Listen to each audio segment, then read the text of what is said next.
Estas son 7 personas que no conocías más inteligentes que Albert Einstein. Número 7.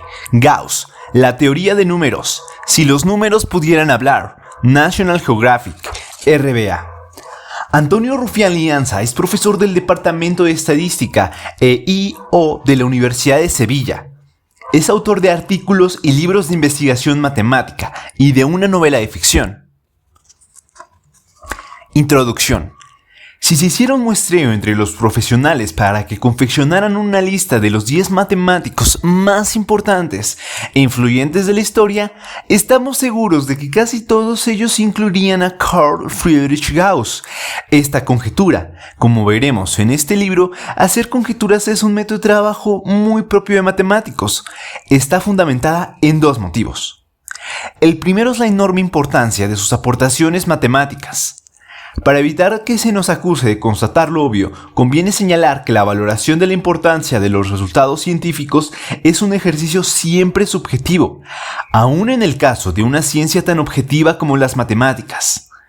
Y, sin embargo, las matemáticas creadas por Gauss resisten cualquier tipo de valoración, y su influencia es unánimemente reconocida. El segundo motivo es la amplitud de los temas a los que Gauss dedicó con enorme éxito su curiosidad. En la actualidad las matemáticas son tan vastas que los que se dedican a ellas conocen en profundidad solo parte cercana a su campo de investigación. La genialidad de Gauss, sin embargo, le permitió avanzar en casi todas las ramas de las matemáticas.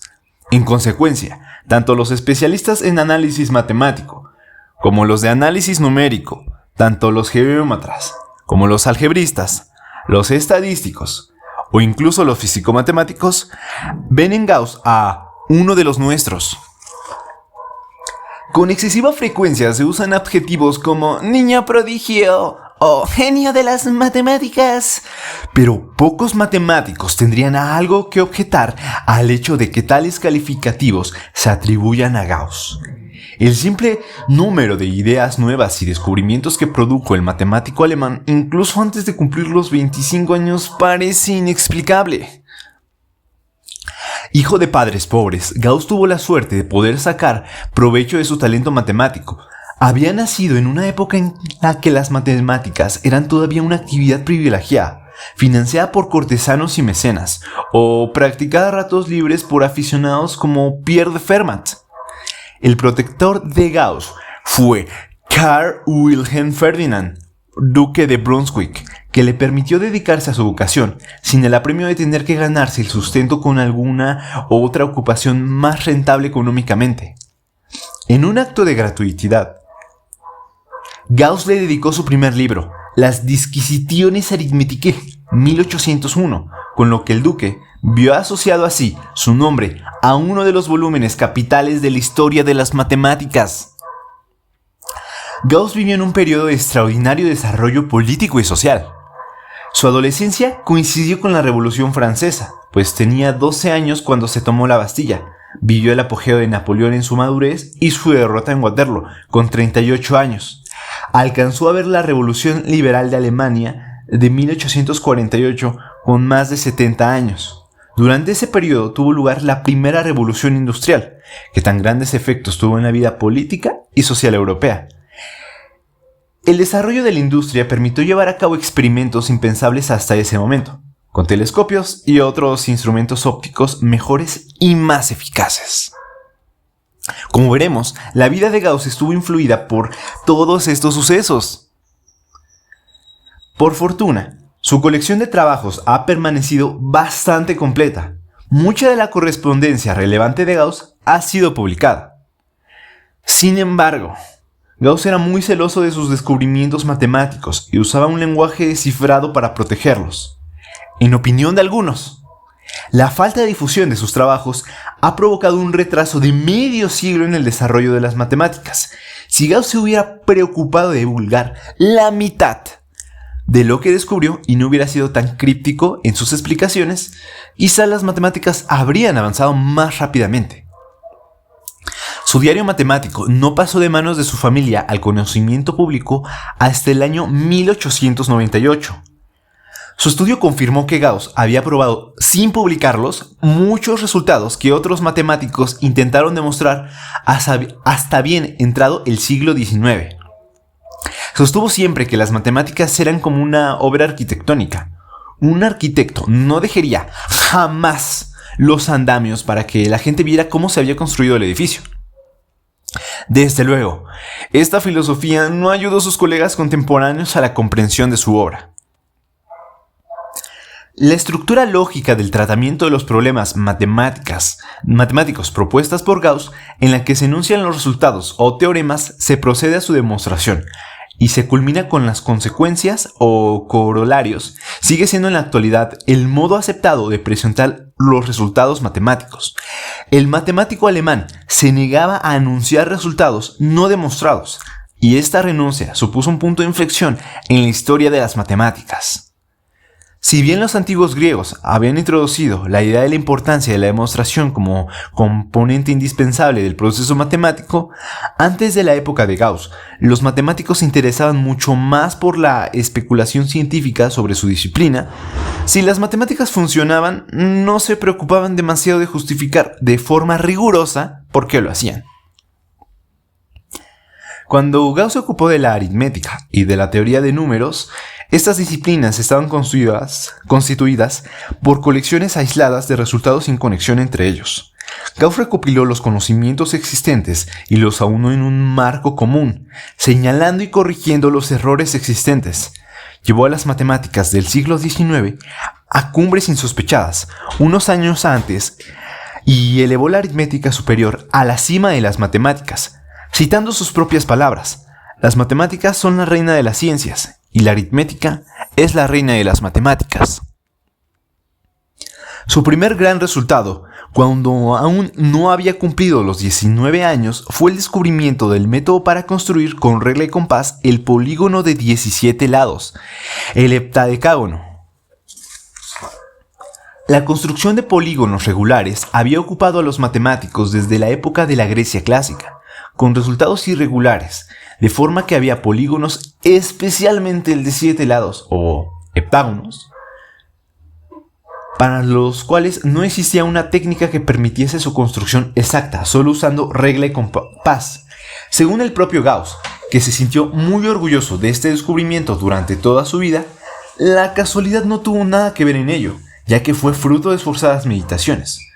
Antes de levantarme de la cama, tuve la suerte de ver con mayor claridad toda esta correlación, de forma que en el mismo sitio e inmediatamente apliqué al heptadecágono la correspondiente confirmación numérica. Gauss no solo resolvió este problema, sino que encontró el método general para decidir si un polígono era o no susceptible de ser construido con regla y compás. En su testamento, Gauss pidió que se grabase en la lápida de su tumba un polígono de 17 lados, construido de acuerdo a su método. Sin embargo, no lo consiguió. Pero, sin duda, el resultado que le dio fama entre sus contemporáneos fue el cálculo de la órbita de Ceres, un planeta enano descubierto en 1801 por Giuseppe Piazzi desde un observatorio de Palermo. Este reconocimiento popular le llevó a adentrarse en la astronomía y llegó a ser director del observatorio de Gotinga. Es más posible que sus observaciones astronómicas lo distrajeran de su trabajo matemático puro, en el que era más difícil encontrar la fama. Para las matemáticas, como la ciencia, la determinación de la órbita de Ceres puede ser un hecho anecdótico, pero el método usado para su cálculo fue fundamental para su desarrollo: el método de mínimos cuadrados. En este caso es más importante el procedimiento usado para llegar al resultado que el resultado mismo. En la atribución de la autoría de este método a Gauss hubo cierta polémica, puesto que Adrien Marie Legendre, 25 años mayor que Gauss, también argumentó su primacía en dicho descubrimiento. Esta rivalidad con Legendre perduró durante muchos años y se extendió a numerosos campos de las matemáticas. Ocurría con mucha frecuencia que si Legendre afirmaba haber descubierto una nueva verdad matemática, Gauss lo rebatía, arguyendo que él ya la conocía y que había usado tal resultado.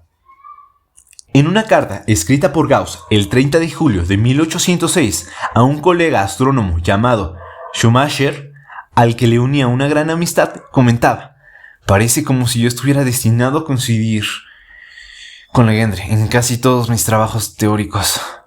Este tipo de rivalidades eran muy comunes y se explicaban por los métodos de trabajo y divulgación de resultados de los matemáticos de aquella época. Durante toda su vida, Gauss fue reacio a meterse en guerras abiertas sobre la precedencia de sus descubrimientos. Solo cuando, tras su muerte, se estudiaron sus notas y su correspondencia, quedó claro que la razón estaba de su parte. De lo que no cabe duda es de que el método de mínimos cuadrados se reveló como una herramienta de gran utilidad para abordar numerosos problemas en los que se trataba de establecer la función que mejor se adaptara o aproximara a un conjunto de datos con un criterio de minimización. Las aplicaciones más importantes se encuentran en estadística, donde alcanzan la cumbre en la estimación de parámetros poblacionales o a través de una muestra en un resultado conocido como teorema de Gauss-Markov. Como anécdota curiosa, queda el hecho de que el nombre de Gauss está comúnmente asociado en estadística a la tan conocida campana de Gauss, cuando en realidad el descubrimiento de dicha distribución se debe a Abraham de Moivre. Gauss abordó desde muy temprano el llamado teorema fundamental del álgebra, que básicamente establece que un polinomio tiene tantas raíces o valores de un polinomio donde vale 0 como indica su grado. Este problema fue el tema de su tesis de licenciatura. A lo largo de su vida presentó varias demostraciones de este resultado cada vez más afinadas y comprensibles. Al igual que en su descubrimiento de la órbita de Ceres, Gauss, en su búsqueda de una demostración adecuada, encontró construcciones matemáticas novedosas y de gran utilidad, como fueron los números complejos. Gauss demostró en 1799 que, valiéndose de un número muy especial, la raíz de -1, o número i, los matemáticos podían resolver cualquier ecuación polinómica que se les pusiera por delante. El análisis matemático, y especialmente el estudio de los números primos, es quizá la parte de la obra de Gauss más conocida, y a la que dedicó más tiempo. Cuando Gauss era joven, recibió como regalo una tabla de números primos que contenía varios millares. Para Gauss, aquellos números aparecían desordenadamente. Cuando se escrutaba sus tablas numéricas, Gauss no consiguió determinar ninguna regla que le indicara cuánto tenía que saltar para encontrar al siguiente número primo. Aparentemente no existía dicha regla. Gauss no podía aceptar semejante idea. La motivación primaria de la vida de un matemático es determinar estructuras ordenadas, descubrir y explicar las reglas que están en los cimientos de la naturaleza y prever qué sucederá a continuación. Este pensamiento, que llegó a ser obsesivo, le llevó a formular algunas de las más grandes conjeturas de la distribución de los números primos y su creación por procedimientos matemáticos. El problema de la determinación de números primos es de gran actualidad hoy en día, ya que muchos de los procesos de encriptación de información están basados en las propiedades de dichos números. Entre 1818 y 1832, Gauss dirigió un vasto proyecto para topografiar el reino de Hannover. Se trataba de un enorme encargo con implicaciones políticas y militares, además de las científicas. Gauss no solo fue un director nominal, sino que se implicó en los trabajos de campo, lo que le distrajo un tiempo muy importante que podría haber dedicado a investigaciones matemáticas de tipo más teórico. Por otro lado, este trabajo permitió a Gauss el planteamiento de nuevos tipos de geometría, no basada en los axiomas de Euclides, dando forma a ideas que llevaba madurando en su mente desde sus años de estudiante. Los trabajos de medición de la Tierra, encuadrados dentro de la geodesía, también le dieron la oportunidad de hacer grandes contribuciones a la geometría diferencial. En los últimos años de su vida se interesó por problemas más relacionados con la física aplicada gracias a su relación con Weber, especialmente de óptica, mecánica y electricidad. La influencia de Gauss en los matemáticos posteriores es enorme. Baste señalar que su profesor, que fue profesor de Bernhard Riemann y Julius Wilhelm Richard Dedekind, dos de los más grandes matemáticos del siglo XIX. Sus aportaciones se produjeron, como ya se ha apuntado anteriormente, en los campos de las matemáticas, tanto puras como aplicadas.